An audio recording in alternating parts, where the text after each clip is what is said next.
আমি মোহাম্মদ আব্দুল কাদের শিকদারের একমাত্র কন্যা মুসাম্মদ তসলিমা গ্লিসারিনের সহিত 5 লক্ষ টাকা দেনমোহরে বিবাহ বন্ধনে আবদ্ধ হইলাম। বলো বাবা, কবুল?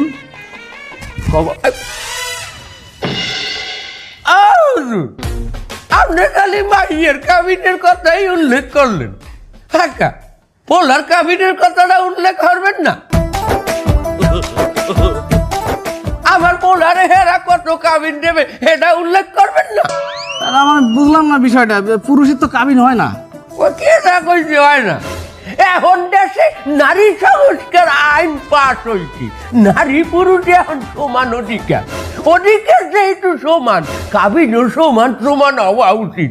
পোলা যেমন মাইয়ের কাবিন দেয়, মাইয়েরও এখন পোলারে কাবিন দিতে হইবে। তা ঠিক, এবার জমিতে সমানে সমান দেয়, কত যায়। আরে আল্লাহ, তবে আজ মোর জন্মে উনি নাই যে মাইয়ালারা বলে কাবিন দেয়। এখন নিয়ম বানাইছেন, এ নিয়ম মোর জীবনে উনি নাই ভাই। ও বেআই, আপনার জন্মে আপনি যা যা না দেখছেন, এই জন্মের নারী মধ্যে এই সব জিনিস দেখতে আসেন না। আপনার মাইয়া নিজেই তো নারী সংস্কার আইনের জন্য দাবিতে নামছিলে রাস্তায়। তার এখন ওরে যদি আমার পোলারটাকে বিয়ে দিতে হয়, আমার পোলারও সমান অধিকার দিতে হইবে। কাবিন আমার পোলায় 5 লাখ দেবে, আপনার মাইয়াও আমার পোলারে 5 লাখ দেবে। আন্দোলন মানে তো রাস্তায় নামছিলি, এটা মনে চলে না?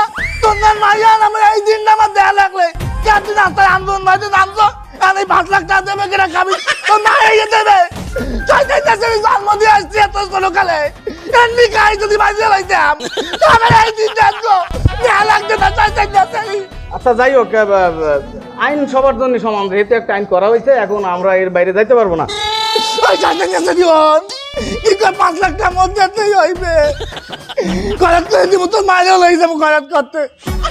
আচ্ছা বলো, যে বরকেও 5 লক্ষ টাকা দেনমোহর ধার্য করিয়া এই বিবাহ সম্পন্ন হইল। তোর ভাবছে আমি দেখ, তুই নে কর, তুই আন দিয়া তোর ভাতারে গল করা লাগবে না। বলো বাবা, কবুল? কবুল।